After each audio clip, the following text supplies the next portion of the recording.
Eu cumprimento a todos, boa noite, e neste momento agradeçamos todos a Deus a bênção da vida e a Jesus e aos benfeitores espirituais a dádiva de aqui estarmos, rogando o seu amparo para este momento de encontro e de reflexão.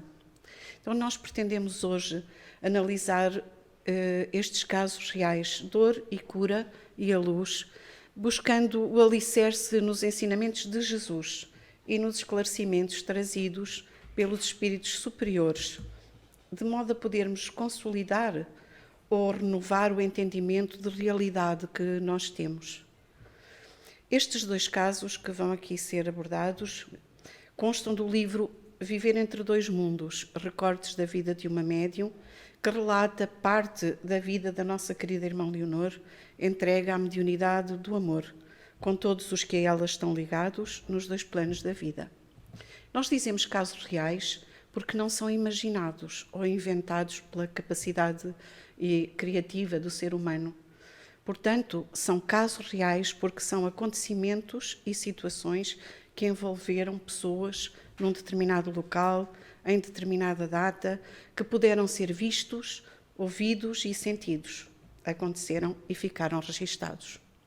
Mas principalmente porque aqui estamos querendo aprender, como simpatizantes ou profitantes da doutrina espírita, nós dizemos casos reais, porque neles iremos considerar o que acontece nos dois planos da vida, no plano material e no plano espiritual. Eles englobam a ação dos encarnados e a intervenção direta dos espíritos desencarnados, que é a verdadeira realidade em que vivemos. E buscando essa definição de realidade, na Wikipédia encontramos realidade, tudo o que existe, tudo o que é real, seja ou não perceptível, acessível ou entendido pela filosofia, ciência ou qualquer outro sistema de análise. E esta definição trouxe-nos algo de muito importante à nossa mente, as palavras impressionantes de Jesus. Porque lhes falas por parábolas?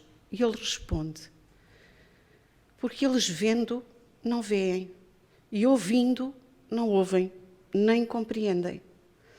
E neles se cumpre a profecia de Isaías que diz: ouvindo, ouvireis, mas não compreendereis. E vendo, vereis, mas não percebereis. Porque o coração deste povo está endurecido, e ouviram de mau grado com os seus ouvidos, e fecharam os olhos, para que não vejam com os olhos, e ouçam com os ouvidos, e compreendam com o coração, e se convertam, e eu os curo. Mas bem-aventurados os vossos olhos, porque veem, e os vossos ouvidos, porque ouvem. Porque em verdade vos digo que muitos profetas e justos desejaram ver o que vós vedes e não o viram, e ouvir o que vós ouvis e não o ouviram. Em Mateus 13, 17. Então, de forma simples, a realidade para cada um de nós é o que vemos, ouvimos, sentimos, com as experiências que nós vivemos. E também é o que aprendemos com o que os outros nos dizem e ensinam. O que nos ajuda a construir a cada um de nós a ideia de realidade são as percepções dos nossos órgãos dos sentidos e a leitura que o nosso cérebro faz dessas informações que lá chegam. E o cérebro faz essa leitura com base nos conhecimentos que nós já adquirimos.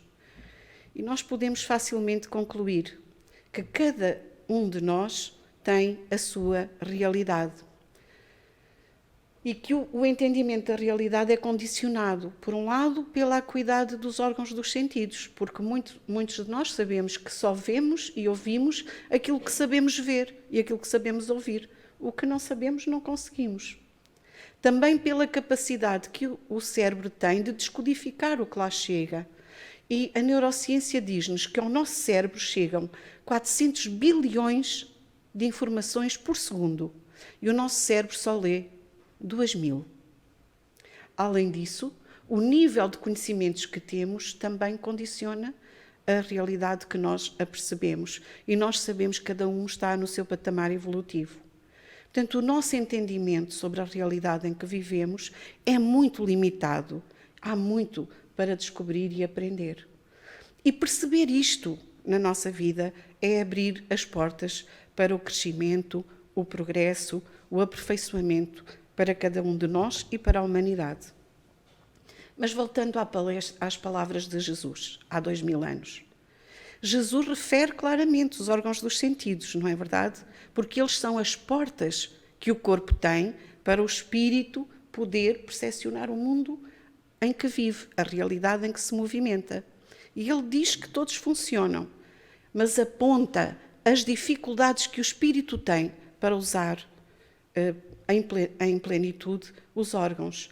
Coração endurecido, ouvir de mau grado e fechar os olhos, apontando para a nossa teimosia, para a nossa rebeldia, para o nosso orgulho, para a nossa falta de vontade de aprender e, consequentemente, a ignorância que isso nos traz.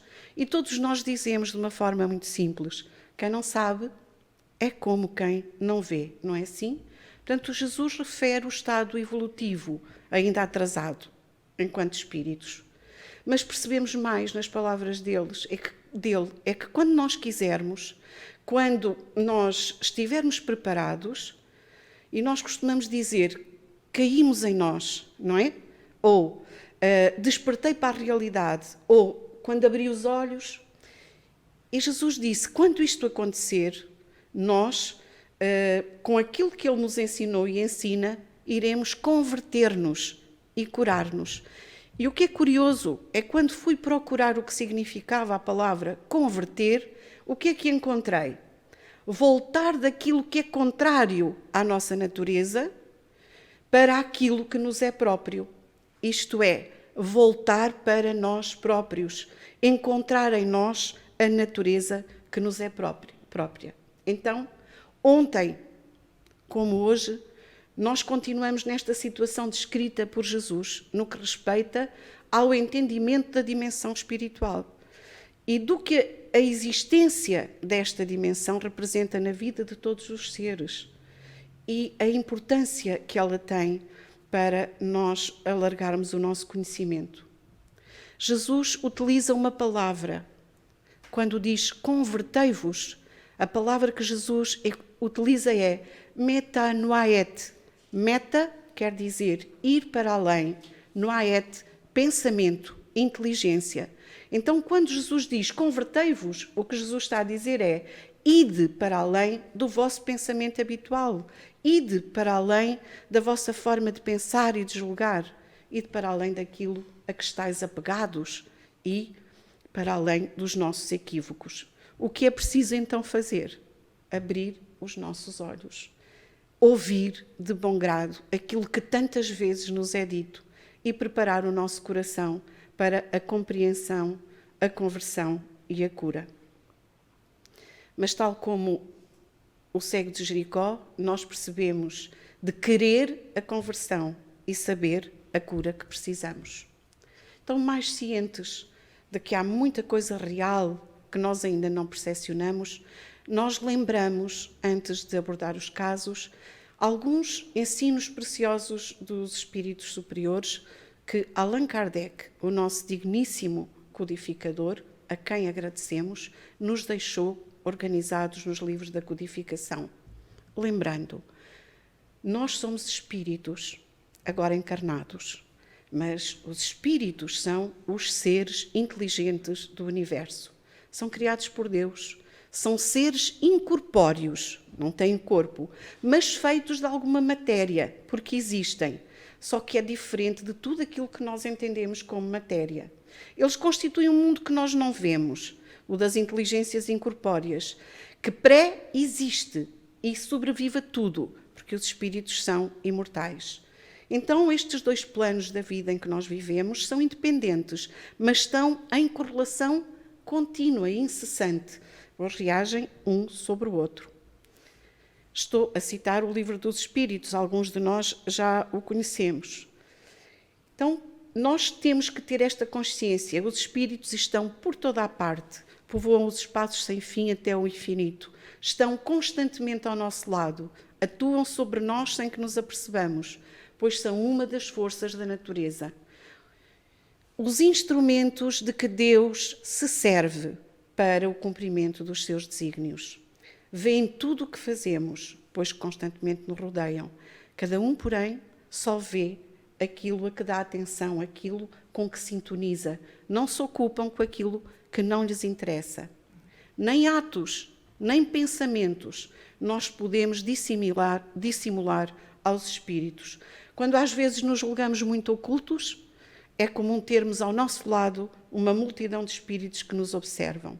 Então eles exercem influência nos acontecimentos da nossa vida, porque nos aconselham, e também têm uma ação direta no acontecimento das coisas. Mas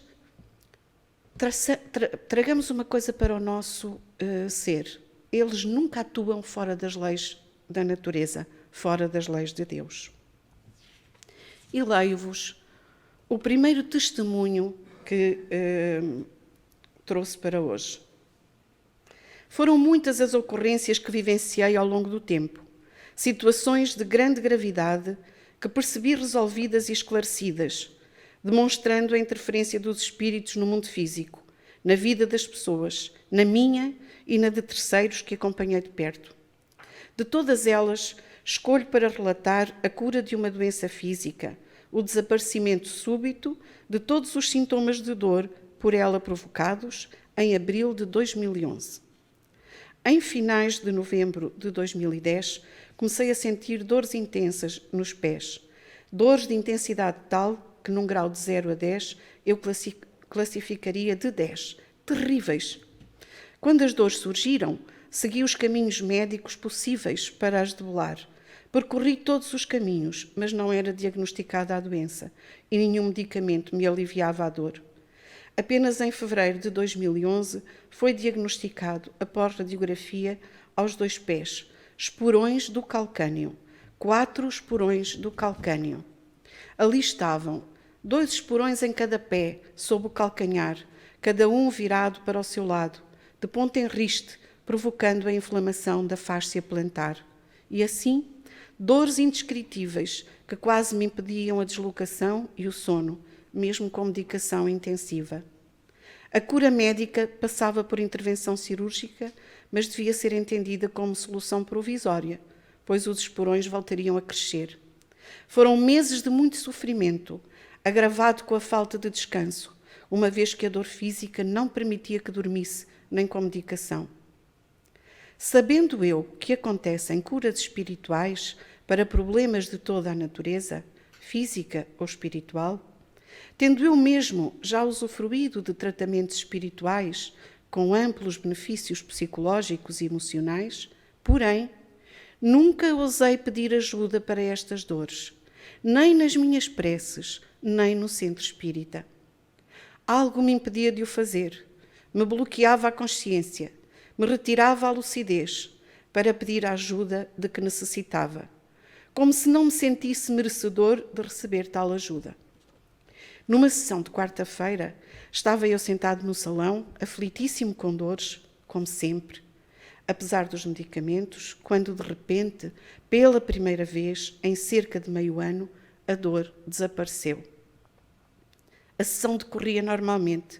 Eu estava sossegado, impregnado de dor, mas envolto pela energia amorosa que sempre sinto ali. E surpreso, atônito, tomei consciência da ausência da dor. Os meus pés não me doíam e a minha mente ficou perplexa. Acautelando a situação, ainda tomei medicação mais 2 vezes, mas a dor não mais se manifestou. Até hoje não senti mais nenhuma dor. Passada uma semana, dirigi-me ao centro para relatar o que agora conto aqui. A irmã Leonor deu-me a pomada do vovô Pedro, mas nunca a usei. Em radiografias posteriores, em maio de 2012, lá estão os esporões, bem visíveis, como em fevereiro de 2011, mas absolutamente indolores, como se a sua terminação pontiaguda tivesse sido arredondada e amaciada. Não tenho qualquer dúvida de que naquela noite de quarta-feira os meus pés foram tratados espiritualmente e curados. Hoje, ao relatar o que aconteceu há mais de um ano, sinto que não tenho agradecido devidamente o bem que recebi. Reconheço-o. Percebo também que, com o conhecimento que já tinha sobre a ação dos espíritos, algo me bloqueou, que não consegui discernir, que podia pedir ajuda. São infinitos e insondáveis os desígnios de Deus. Então, este relato na primeira pessoa faz-nos compreender que saber, ter conhecimento das coisas, não significa, muitas vezes, que esse saber esteja integrado no nosso viver, no nosso pensar, no nosso sentir, no nosso agir. Nós ainda não vivemos com a consciência plena da nossa condição de espíritos imortais. E perante as dificuldades e as aflições, é natural que a gente recorra às coisas da terra, que estão aqui para nos ajudar. Mas também é natural que procuremos a ajuda dos céus. Podemos pedir auxílio, que seremos ouvidos, seremos atendidos, de acordo com o nosso merecimento e a nossa necessidade. Será que Deus não responde aos apelos dos seus filhos? Sim, sempre. Ele responde-nos através dos outros filhos e daquilo que eles podem fazer uns pelos outros. É Jesus quem nos diz. E eu vos digo a vós, pedi e dar-se-vos-á, buscai e achareis, batei e abrir-se-vos-á. Por qualquer que pede, recebe, e quem busca, acha, e a quem bate, abrir-se-lhe-á. E qual o pai de entre vós, que se o filho lhe pedir pão, lhe dará uma pedra? Ou também, se lhe pedir peixe, lhe dará por peixe uma serpente? Em Lucas 11, 9, 11. E o Evangelho ajuda-nos a compreender. Do ponto de vista terreno, a máxima buscai e achareis é análoga a esta. Ajuda-te a ti mesmo, que o céu te ajudará. É o princípio da lei do trabalho. E sabemos que o trabalho põe em ação as forças da inteligência. Mas do ponto de vista moral, nos diz ainda o Evangelho, estas palavras de Jesus significam: pedi a assistência dos bons espíritos e eles virão acompanhar-vos, vos guiarão. Batei à nossa porta e ela se vos abrirá. Mas pedi sinceramente, com fé, confiança e fervor. Apresentai-vos com humildade e não com arrogância, sem o que sereis abandonados às vossas próprias forças. Mas nós podemos aqui compreender, se somos filhos de Deus, filhos de um Pai amantíssimo, somos em algum momento esquecidos ou abandonados? Não. Ainda que não demos conta, nós, por força da nossa etapa evolutiva, nós estamos sempre amparados pelo amor do Pai. O nosso irmão diz que alguma coisa o impedia, e isto é possível. É.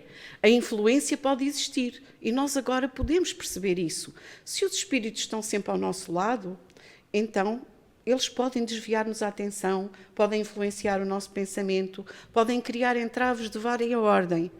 Mas para isso nós temos que dar aso, não é? Nós temos que abrandar abrir brechas na nossa vigilância.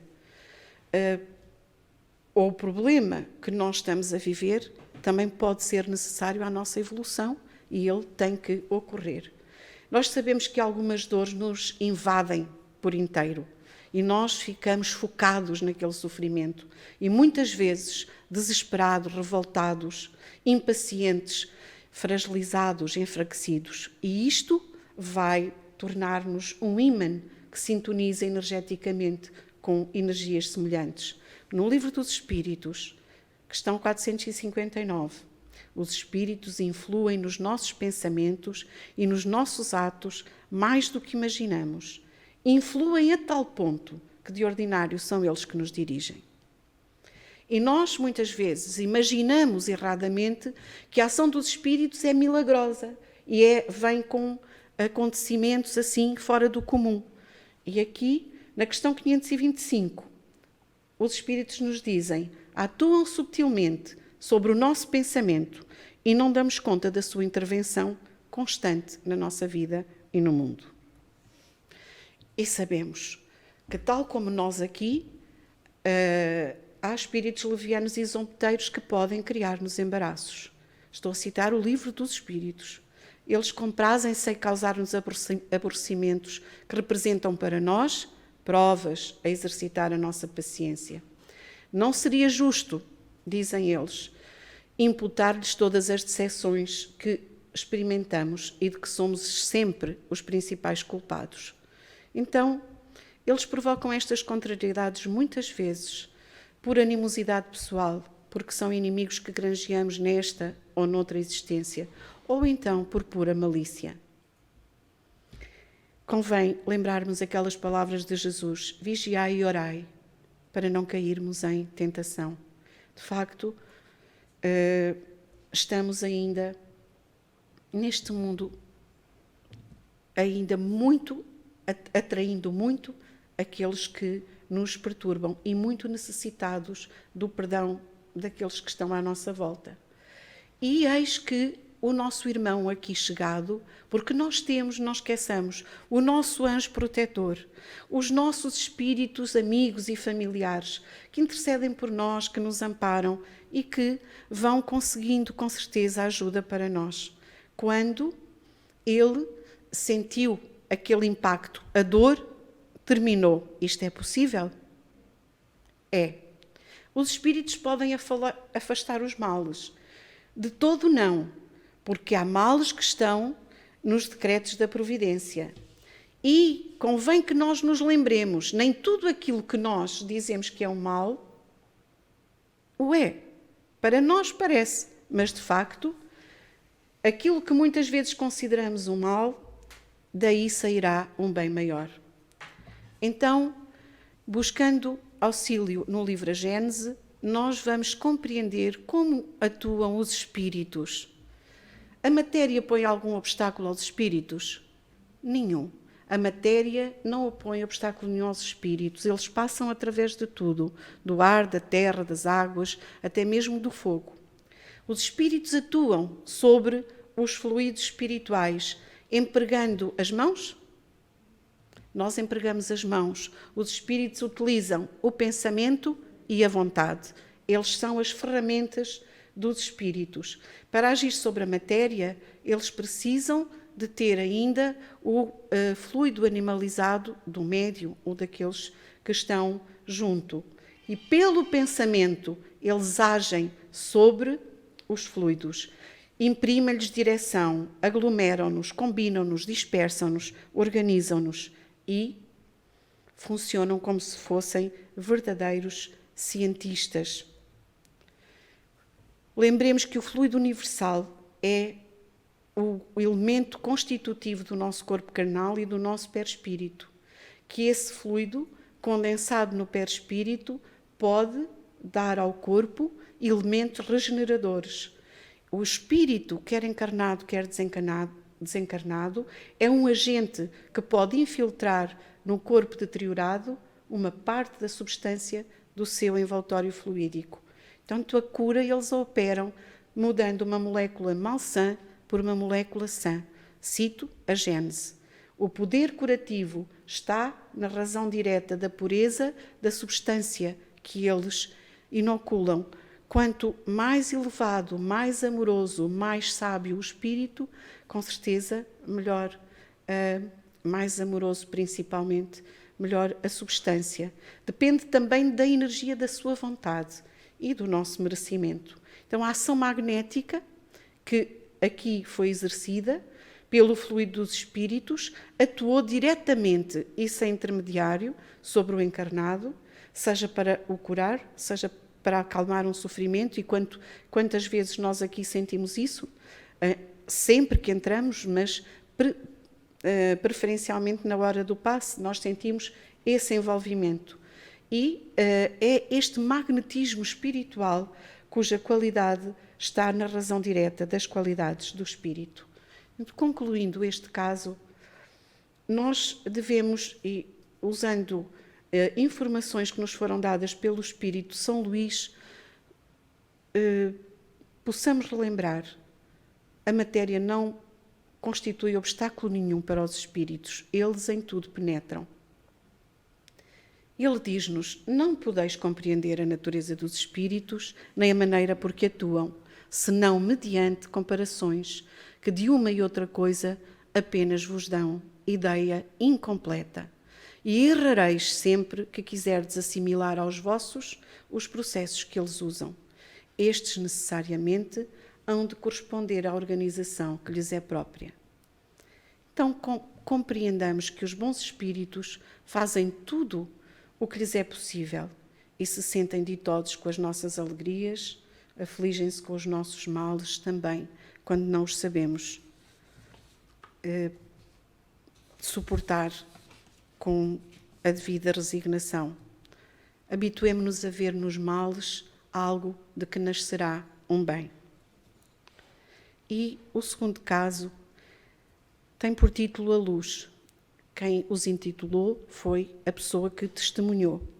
E diz assim: a única pessoa com quem não me dou bem é a minha mãe.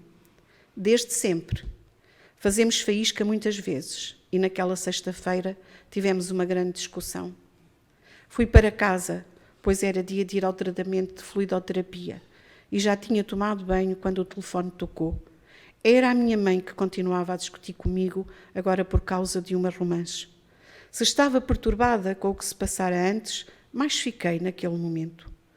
Foi com essa perturbação que me deitei na marquesa no momento do tratamento.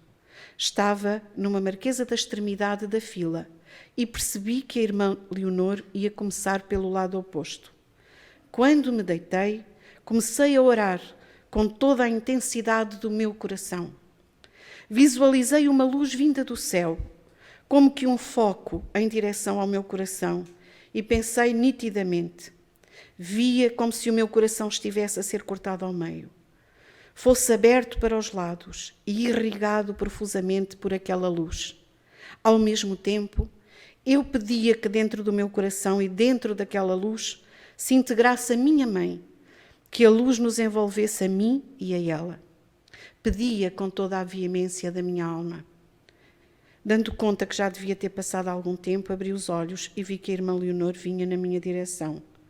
Fechei os olhos e entreguei-me ao tratamento, percebendo que sobre mim rodopiava algo como se fosse uma ventoinha. Quando a sessão de fluidoterapia terminou e saímos do salão para o pequeno intervalo, em que o espaço é organizado para a atividade seguinte, relatei a Jota, o meu companheiro, o que tinha visualizado e pedido, deitada sobre a marquesa. À medida que eu ia relatando o que vivenciara com tanta intensidade, ele olhava espantado para mim e acabou por dizer: mas isso foi o que ela te fez. E foi a sua vez de me relatar o que acontecera lá dentro, o que os seus olhos haviam visto, mas os meus não enxergaram. No decorrer do tratamento, quando chegou à minha marquesa, a irmã Leonor voltou para trás sem me tocar. Todos os passistas se entreolharam, disse Jota, como se não percebessem o porquê de eu não ser tratada. Levantaram-se todos das marquesas, mas eu permaneci deitada, enquanto eram tratadas novas pessoas. Quando chegou de novo junto de mim, a irmã Leonor pegou num pano branco e sacudiu sobre mim como se fosse uma ventoinha. Depois, levantou as mãos ao céu e, em movimentos descendentes, os dedos tocando uns nos outros numa dança leve, como que agarrando alguma coisa, puxou algo em direção ao meu coração. A seguir, com a mão, fez o movimento de corte sobre o peito, seguido da abertura para os lados, bem sobre o coração, e começou a introduzir o que trouxera de cima para o seu interior. Neste momento em que nos encontrávamos surpresos e perplexos, tentando absorver o que um vira e o que o outro sentira, tocou o telefone. Neste preciso momento em que eu podia atender, no reduzido intervalo entre as sessões, nem antes da fluidoterapia, nem durante o tratamento, entre uma atividade e outra, O telefone tocou. Era a minha mãe. Era a minha mãe. Uma voz doce, completamente diferente da que lhe ouvira todo o dia. A pedir que Jota passasse lá em casa para arranjar o interruptor. Não tenho luz. Estou sem luz. Ouvi dizer do outro lado do fio. Naquele momento preciso e precioso, numa fração ínfima de tempo, eu senti a minha fé reforçada duplamente. Percebi que o que pedira fora feito no meu coração e tocara o coração de minha mãe. A luz brilhara em nós.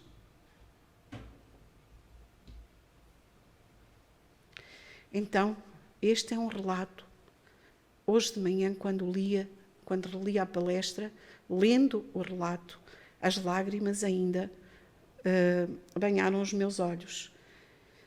Porque nós compreendemos que os verdadeiros laços da família não são os da consanguinidade, são os da simpatia e da comunhão de ideias. E, de facto, quando nós renascemos, os laços do sangue não são aqueles que criam propriamente a afeição entre os espíritos. O corpo procede do corpo, mas o espírito não procede do espírito. O espírito já existia antes da formação do corpo. E muitas vezes pode acontecer que os espíritos que venham a nascer numa família sejam completamente estranhos uns aos outros ou estejam afastados entre si por antipatias igualmente anteriores. E isso vai se traduzir na Terra por um mútuo antagonismo que aí lhes serve de provação. Estou a citar o Evangelho segundo o Espiritismo. O incessante contacto com seres a quem se odiou no passado constitui uma prova terrível a que não muito raro nós sucumbimos se não temos bastante força de vontade. Aqui, renascido, o espírito será o amigo ou inimigo daqueles entre os quais foi chamado a viver.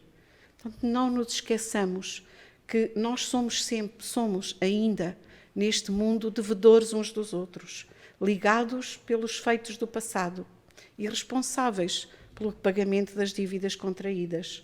O perdão aos inimigos impõe-se, porque ninguém é nosso inimigo por acaso. E aqui vimos a irmã buscar o tratamento espiritual, que é muito importante para o equilíbrio do nosso espírito e para o equilíbrio de todos os espíritos que estão ao nosso derredor, ligados a nós, como nós já percebemos. Nós estamos juntos, atraídos por aquilo que nos liga, pelo que temos em comum. Percebemos também uma atitude diferente em relação à prece, uma atitude de entrega, de fé, uma veemência de confiança. E possamos recordar o que é a prece. É uma evocação em que nós entramos pelo pensamento em comunicação com outro ser a quem nos dirigimos. Quando dirigimos o pensamento para alguém na terra, no céu, encarnado, desencarnado, criamos uma corrente fluídica que se estabelece entre um e outro, transmitindo esse pensamento. E essa energia, ela guarda proporção com a da nossa vontade, do nosso pensamento. E é assim que os espíritos nos ouvem, qualquer que seja o lugar onde eles se encontrem. Está no pensamento o poder da nossa prece, que por nada depende nem das palavras, nem do local, nem do momento em que seja feito. Então, na Gênese, o que é que acontece?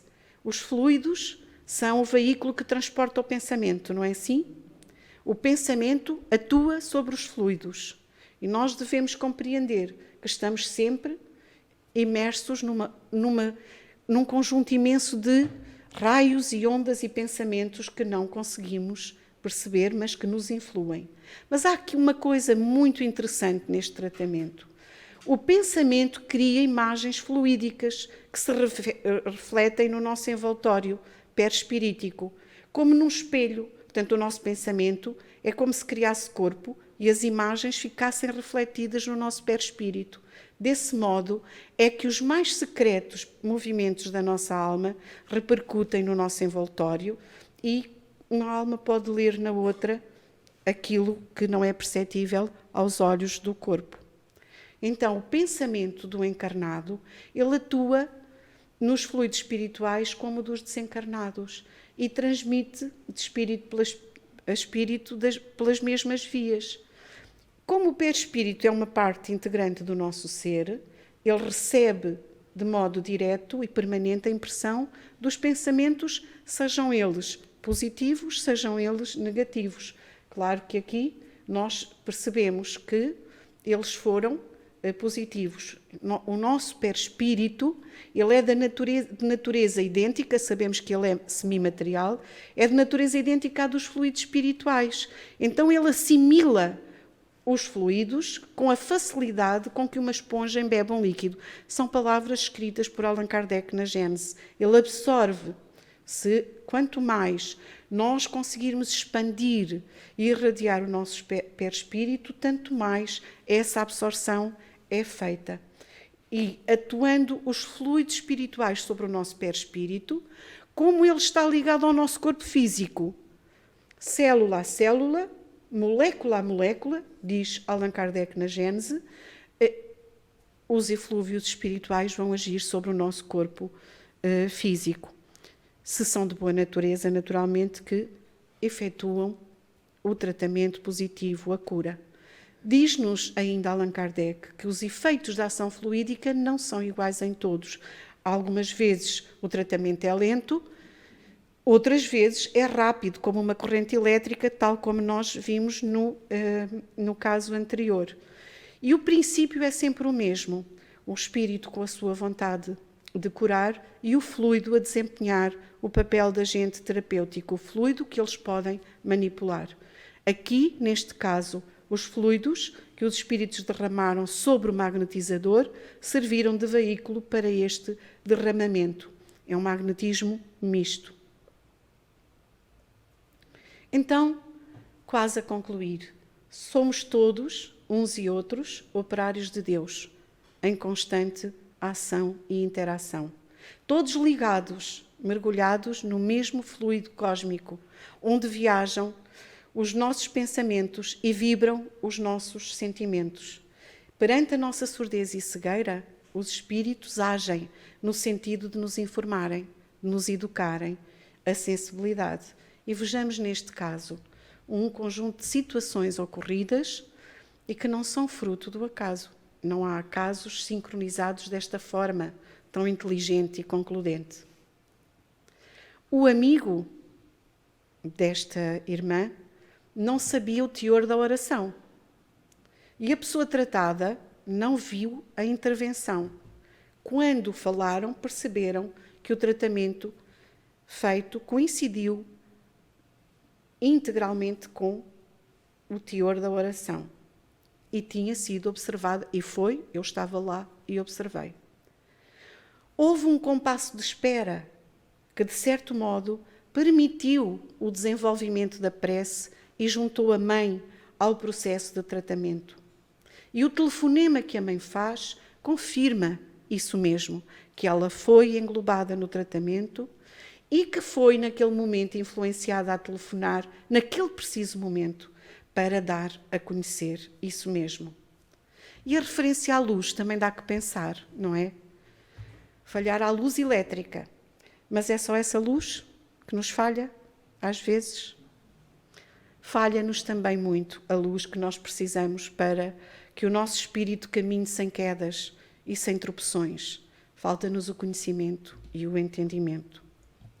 Então, concluindo, os espíritos, como se vê, são seres semelhantes a nós, seres inteligentes, em diferentes patamares evolutivos, agindo sempre, constituindo ao nosso derredor uma população invisível no estado normal, embora esta invisibilidade não seja absoluta. Há quem os veja e eles podem fazer-se ver. E diz-nos Arago, na Gênese, se não tivesseis a visão espiritual limitada pelo véu da matéria, veríeis as correntes fluídicas que, como milhares de fios condutores, ligam as coisas do mundo espiritual às do mundo material. E podemos nos perguntar, Por que é oculta, então, a ação dos espíritos sobre a nossa existência? E por que, quando nos protegem, não o fazem de modo ostensivo? Questão 501 do Livro dos Espíritos. O que é que nós faríamos se pudéssemos contar com a ação deles a toda a hora? Nada. Se vos fosse dado contar sempre com a ação deles, não obraríeis por vós mesmos e o vosso espírito não progrediria. Para que o nosso espírito possa adiantar-se, precisa de experiência, adquirindo-a à sua custa. É necessário que exercite as suas forças, sem o que seria como uma criança a quem não consentem que ande sozinha. A ação dos espíritos que vos querem bem é sempre regulada, de maneira que não vos tolha o livre-arbítrio, porquanto, se não tivesse a responsabilidade, não avançaríeis na senda que vos há de conduzir a Deus. Não vendo quem o ampara, o homem se confia às suas próprias forças. Mas nunca estamos sós. E há sempre alguém que está por perto de nós, o nosso guia, que de tempos a tempos nos adverte do perigo. Então, possamos meditar no convite de Jesus para nos convertermos, para irmos mais além. Possamos olhar com olhos de espírito imortal e não com olhos de corpo carnal. Possamos ouvir de modo a que o nosso coração possa compreender. Porque se nós quisermos conhecer a verdade, sabemos que a verdade nos libertará. Se nós quisermos converter-nos, seremos curados. Isto nos disse Jesus. Então, que Jesus nos abençoe a todos e fortaleça em nós esse propósito e os bons espíritos que nos acompanham, nos amparem nesta caminhada, que às vezes ainda fazemos tão difícil. Muito obrigada.